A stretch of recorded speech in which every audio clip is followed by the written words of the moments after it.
CBSE class 10th board exam में अक्सर ये सवालात पूछे गए हैं। बोर्ड में अक्सर पूछे गए सवालात: मोडेम किसे कहते हैं? ब्रेल के ज़रिए पढ़ाई किस तरह होती है? ज़मीन के बर्फिस्तान बन जाने पर जानदारों का क्या हाल हुआ? सराय वाले और मज़दूर में क्या झगड़ा था? कोई उम्मीद बर नहीं आती, कोई सूरत नज़र नहीं आती। ये गज़ल का मिसरा है, इसको आपकी तशरीह करना है और मतलब बताना है। नाज़ा न हो खिद पे जो होना है हो वही, दानिश तेरी न कुछ मेरी दानिशवरी चले। ये भी गज़ल का एक मिसरा है, इसका मतलब आपको बताना है। बेहतर तो है यही कि न दुनिया से दिल लगे, पर क्या करे जो काम ना बेदिल लगी चले। ये भी गज़ल का मिसरा है, आपको इसका मतलब बयान करना है। बंदूक की सुस्त रफ्तारी का असर किन लोगों पर पड़ा? ई टिकट किसे कहते हैं? तख्त नशीनी के बाद रज़िया ने क्या अहद किया? नज़्म, पहाड़ और गिलहरी का खुलासा लिखिए।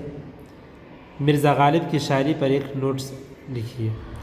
अकबर ने रग़बत का दिल किस तरह जीत लिया? बेतकल्लुफ़ी से क्या परेशानी होती है? दूध पिलाने वाले जानवर बड़े बड़े बेडौल जानवरों से ज़्यादा सख्त जान क्यों निकले?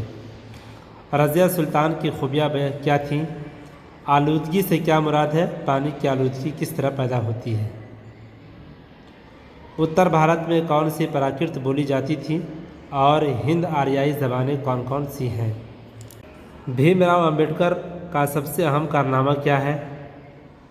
रुकनुद्दीन किसका बेटा था? उसे किसने मारा? चंदू के बारे में बंदू के जहन में क्या ख्याल आया? खुदा की शान है नाचीज़ चीज़ बन बैठी, जो बेशऊर हूँ यूँ बातमीज़ बन बैठी। इसका मतलब आपको बयान करना है। नाजुकी उसके लब की क्या कहिए, पंखरी एक गुलाब की सी है। नाजुकी उसके लब की क्या कहिए, पंखरी एक गुलाब की सी है। ये गज़ल का मिसरा है, इसका मफ़हूम आपको बयान करना है। रज़िया सुल्तान का खुलासा लिखिए। इंटरनेट से तलबा को क्या फ़ायदे हैं? सादत अली को अंग्रेज़ों ने अवध के तख्त पर क्यों बैठाया? ज़मीन की बनावट से ज़मीन की उम्र का अंदाज़ा किस तरह लगाया जा सकता है? आलूदा पानी को पीने के काबिल कैसे बनाया जाता है? लिन शो ने खुदा के नाम ख़त में क्या लिखा?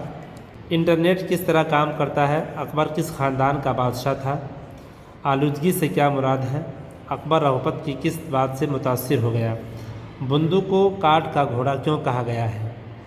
रुकनुद्दीन किसका बेटा था और उसे किसने मारा? ब्रेल के ज़रिए पढ़ाई किस तरह होती है? मवासलाती निज़ाम किसे कहते हैं और उनमें कौन कौन से वसाइल शामिल हैं? इन तमाम सवालों के जवाबात आपको किताब से तलाश करके और रट जाना है।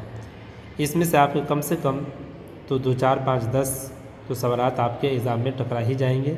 इसलिए ज़रूरत इस बात की कि आप इसको गौर से पढ़ना भी है और याद करना है, और वीडियो को आगे शेयर कीजिए ताकि दूसरे बच्चों को भी फ़ायदा हासिल हो।